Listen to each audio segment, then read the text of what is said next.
tudo bem com vocês? Professor Lucas na área, com mais um exemplo, calorimetria vestibulares. O isolamento térmico eficiente é um constante desafio a ser superado para que o homem possa viver em condições extremas de temperatura. Para isso, o entendimento completo dos mecanismos de troca de calor é imprescindível. Em cada uma das situações descritas a seguir, você pode reconhecer o processo de troca de calor envolvido. Bom, quais são os processos de troca de calor que eu posso ter entre dois corpos? Primeiro ponto, vale sempre lembrar que o calor flui do corpo de maior temperatura para o corpo de menor temperatura por três processos. Ou pelo processo da condução, que acontece de corpo a corpo, ou pelo processo da convecção, que é o processo que acontece pelos fluidos, não é isso? O quente sobe por conta da sua baixa densidade e o frio, entre aspas, né? Ou seja, a substância de menor temperatura desce por conta da sua alta densidade. E o processo de irradiação ou radiação, que é através da troca de calor através de ondas eletromagnéticas, principalmente a infravermelha, conhecida como onda de calor, tá? Na primeira afirmativa, ele fala o seguinte pra gente, ó. As prateleiras de uma geladeira doméstica são vazadas para facilitar o fluxo de energia térmica até o congelador. E isso está associado a que tipo de troca de calor? Condução, convecção ou irradiação? Repare o seguinte, pessoal.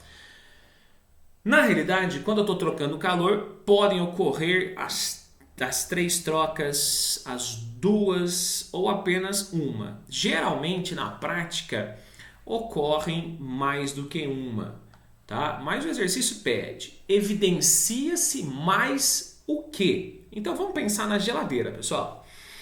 Nós sabemos que a geladeira tem essas prateleiras, e essas prateleiras são vazadas para que o ar dentro da geladeira flua constantemente. Ou seja, o ar quente vai subir, tá bom? Vai perder calor para o freezer, ele vai resfriar e descer, tá bom? Retirando assim calor dos alimentos.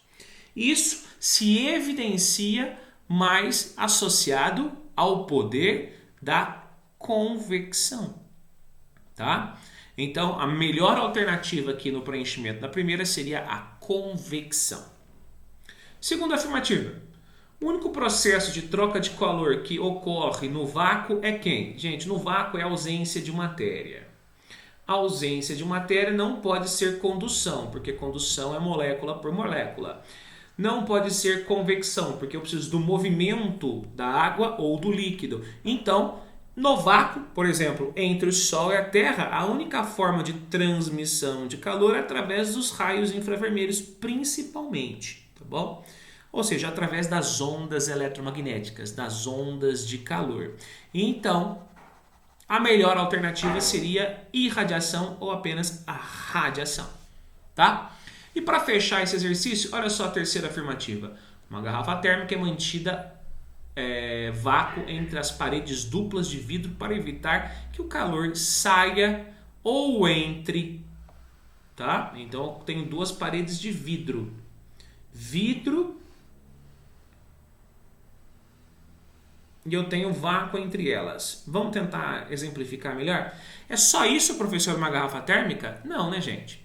A garrafa térmica, na realidade, ele é o elemento, o ente físico que tenta evitar a troca de calor das três formas.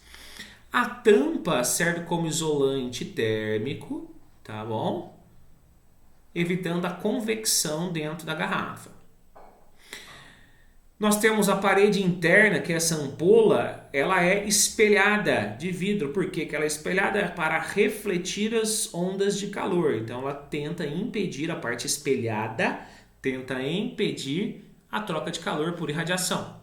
Agora a parede é dupla e entre essas duas paredes duplas eu teoricamente não tenho nada, ou seja, eu tenho vácuo.